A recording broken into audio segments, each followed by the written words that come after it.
kick off our day with a review of the class of 2010. We're working our way through the history of ABR, looking at all the bears since we began in 1996.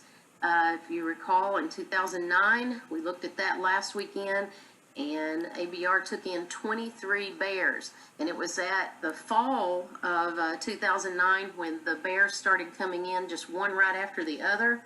A very busy fall season in 2009, and that was due to a hard mast failure. And by hard mast, we're talking about the primarily acorns that the bears and other wildlife depend on, a very high caloric item that gets them fattened up and prepared for the winter to go into hibernation. But yeah, you're also talking about acorns, hickory nuts, pecans, any of those hard nut items that the bears and other wildlife depend on. And whenever there's a hard mast failure in the fall, we have seen over the years a pattern of bears coming in, and it's really primarily yearlings that pop up. Mothers can manage to take care of their cubs most of the time, but when you have that hard mast failure and mom can't get enough food for herself, some of those cubs at the end of that year, which are going to be 8, 9, 10, 11 months of age, and then also yearlings, really struggle. And we saw the same pattern back in 2015-16 with, as the year ends, just continuing to get bears and even into the winter. Well, that's what happened in 2009, 2010.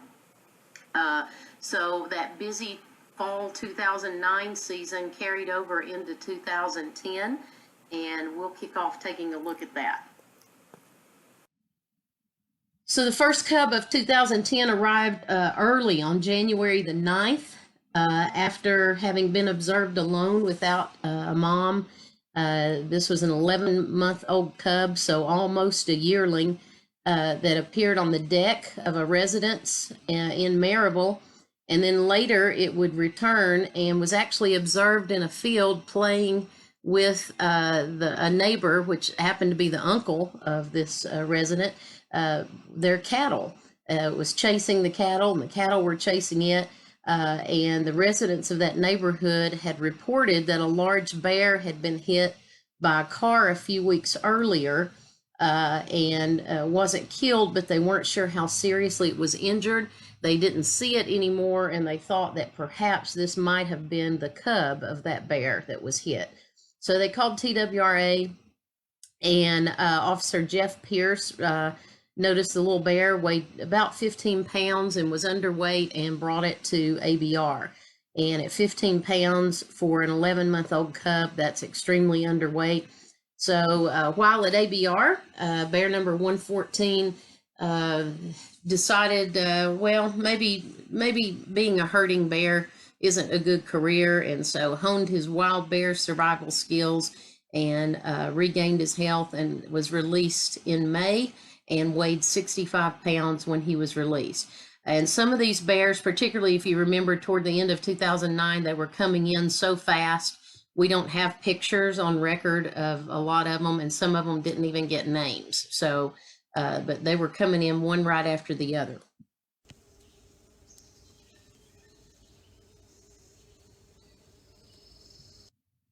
The next bear that came in was a female. Officer David Sexton captured this bear, weighed about 20 pounds, orphaned female. And again, this bear would have been a cub of 2009. So on January the 20th, this bear was what you would just now be becoming a yearling. And she joined bear 114, and they were housed together here at ABR, and then was released in May, also weighing 65 pounds. Then bear number 116 came in on February the 18th. TWRA Officer Wayne Rich captured an orphaned female that weighed 25 pounds in Pigeon Forge, Tennessee. She was placed in with 114, 115, grew healthy, gaining weight with the other yearlings in residence, and was released also in May, weighing 70 pounds. Then the next day, on February 19th, in comes a 25-pound female yearling that was captured by TWRA officer Scott Hollenbeck in Newport, Tennessee. And she also was housed with 114, 115, and 116. So the four of them grew together, regained their strength and their health. And again, she was also released with them in May, weighing 71 pounds. On February the 20th, Officer David Sexton delivered his second bear of the year to ABR, and this was a female weighing 20 pounds, and she was given the name Gretel, and she was here, and while she was here, she was housed with a bear that would follow her a few days later, and that they named Hansel. And she was released in May with bear number 119 and weighed 80 pounds when she was released. And as I said, bear number 119, dubbed Hansel, came in about 7 days later. This was a male yearling that weighed 25 pounds and was captured at a place called Top of the World in Wallen, Tennessee, not far from our facility. He was housed with number 118, Gretel. And then on May the 20th, Hansel and Gretel returned to the forest to live their lives as wild bears, and he weighed 90 pounds at his release. In March, TWRA officer Jeff Bishop captured a 14-month-old yearling in Polk County, and the severely malnourished little female weighed only 10 pounds in March. That is a very, very low weight. And while that might have been a healthy weight for a spring cub of the year, not for a yearling at all. That was just very underweight for a yearling. Fortunately, this little bear made it. She remained at ABR until late July when she had gained weight and was released weighing 85 pounds. And you can take a look at this little bear and see just how scrawny she was. You'll notice in the bowl there's yogurt.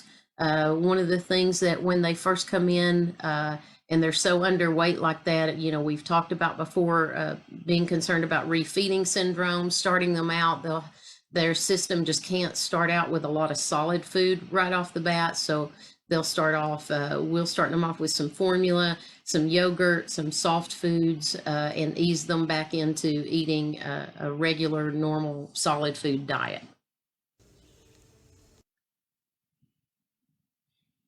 In April, April really started to prove to be a very difficult month because bears were exiting their dens, and any bears that year would have gone into the den underweight because of the hard mast failure. So now the ones who did make it through the winter are exiting their dens.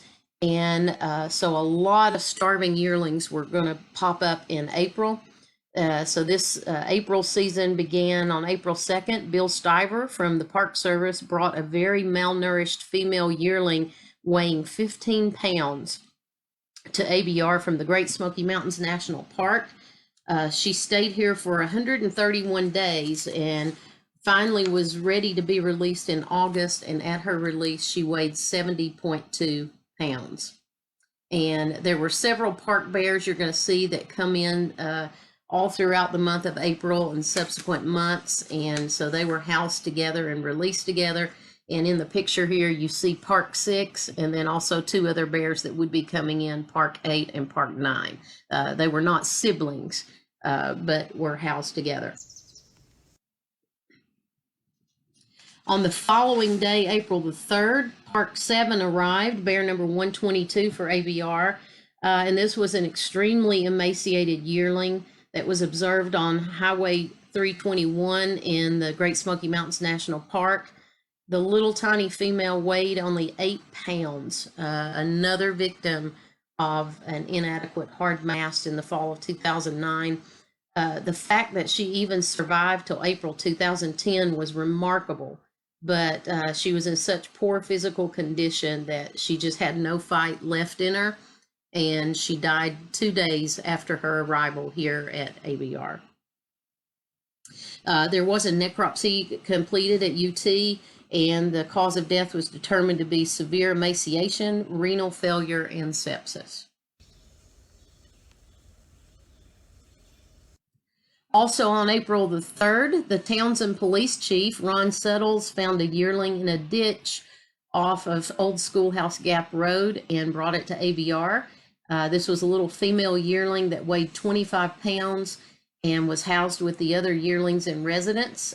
She recovered and was released in May, weighing 65 pounds.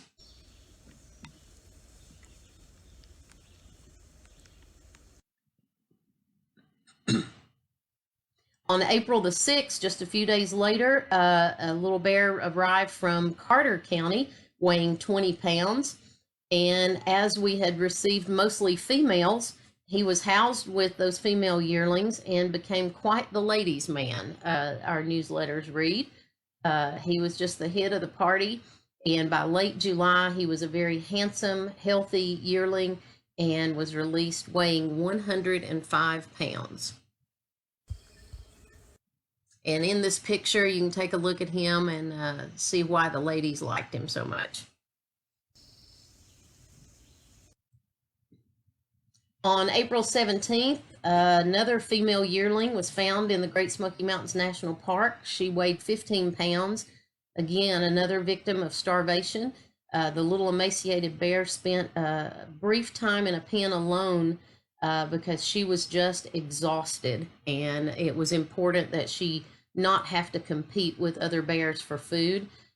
She finally grew strong enough and healthy enough and was able to join the other yearlings in residence, and she was released in late July with number 124, Butler, weighing 75.4 pounds.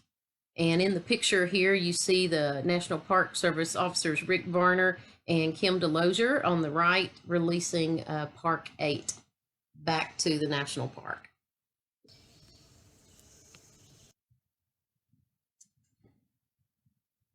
So 2010 was what we called the year of the yearlings. And in this year that saw the yearlings just coming in one after the other, we hadn't received any reports about cubs of the year. And typically there aren't many cubs, if any, born after a hard mast failure. But we finally got a call on May the 8th from Virginia. They called about a small orphan male cub that weighed less than 10 pounds.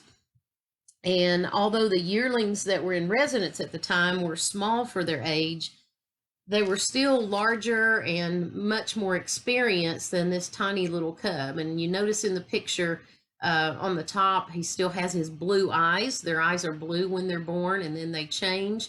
And you see that nice, cute little white blaze there on his chest. So he was just too small and inexperienced to be placed with the yearlings. So he ended up alone in an area, but he was able to see and observe the other older bears, and he could vocalize and interact with them indirectly. By summer, he had grown stronger and bigger, and the curator at the time, Lisa Stewart, introduced him to a family of bears rescued from the national park.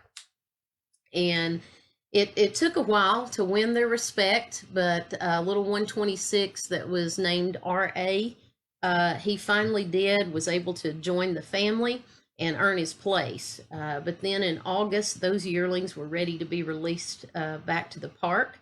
And once again, he was alone.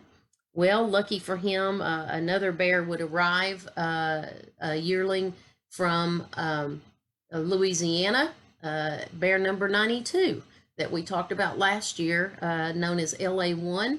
And he formed a bond with her, and she was renamed Big Mama. And then he learned some big bear skills from Bear 130 that would come later in the year around Christmas time, dubbed Kris Kringle. He was released back to Virginia and weighed a very healthy 141 pounds. You see the picture of him on the bottom with bear number 92, Big Mama. And she, for whatever reason, just had some real maternal instincts for this little cub and took care of him and taught him a lot of good lessons.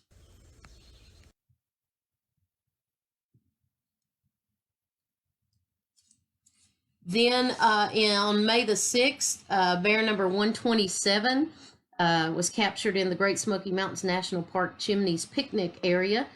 This was an orphaned female yearling. She weighed 19 pounds, just severely underweight for that time of year and malnourished. So she was given a lot of supplements, a healthy diet, and finally recovered enough to be housed with the other bears in residence. And by August, she weighed 112.6 pounds and was able to be released back to the Great Smoky Mountains National Park. And that's her in front in the picture with the ear tags.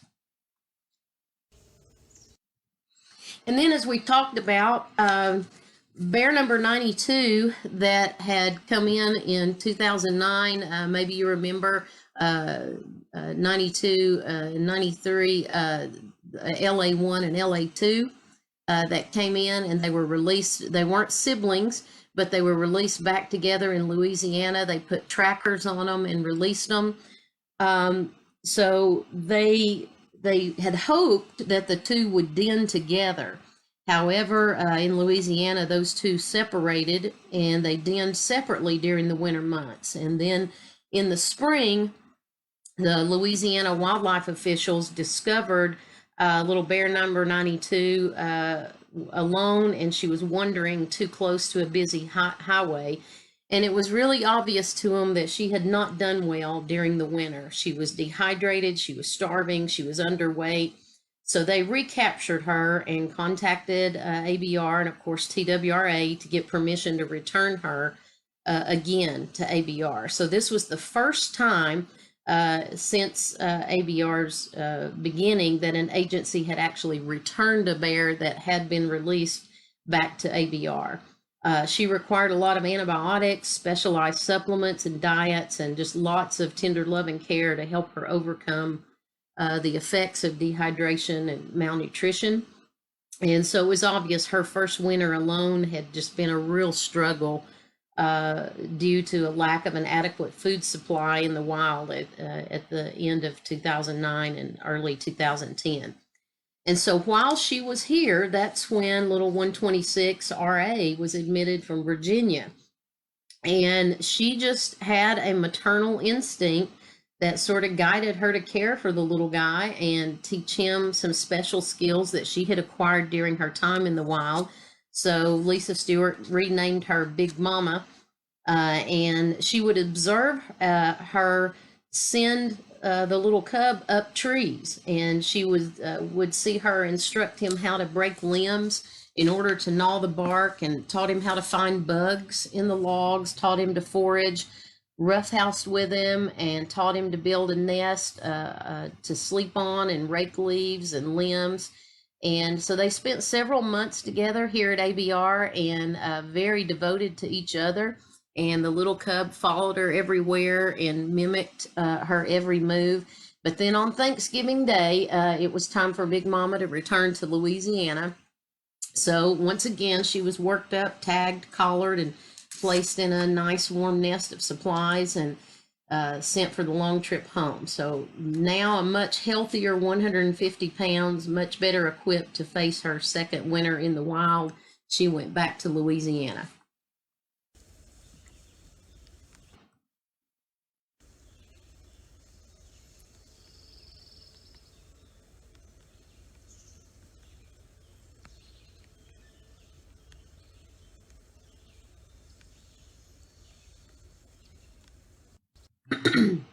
Excuse me, got choked on my tea there.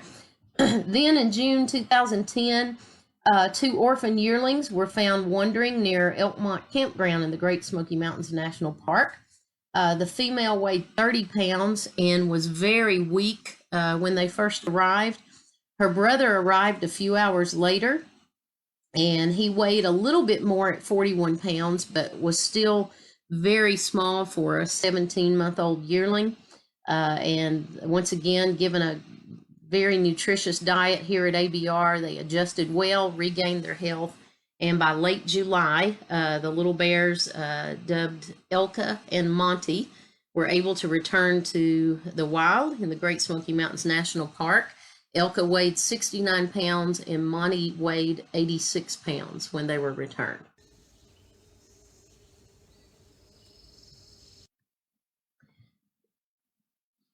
There was a 6-month lull between bears 128 and 129 that year, but then in December, Louisiana called again about an underweight yearling that was so scrawny. They had observed it rooting through garbage trying to find food.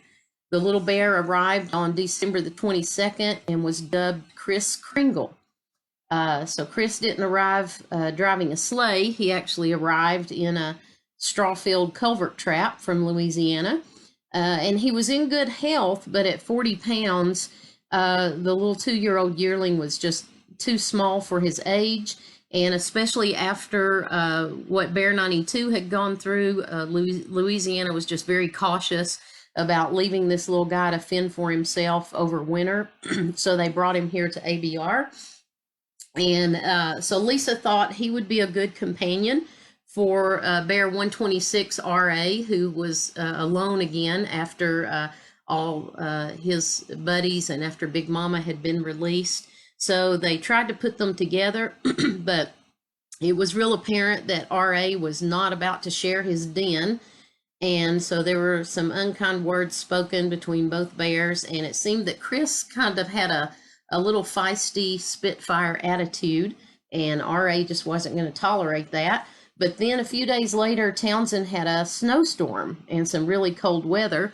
And the Louisiana bear, having shorter fur because he comes from a warmer climate, decided, maybe denning with this little guy that has lots of fur isn't such a bad idea.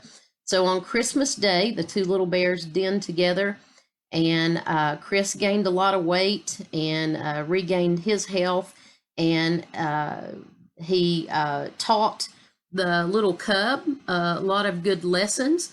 And Lisa, in one of her writings in one of the newsletters, commented that when she would go down to the pens, and of course the bears behave as we want them to behave, huff, chomp, blow, run up trees, that Kris was a very blustery bear, and she would hear him huffing and blowing as a result of her presence in the area, and then would see the little cub mimic him and do exactly what he did. So he was very instrumental in teaching little RA a lot of big bear skills, furthering his lessons that he had learned from Big Mama.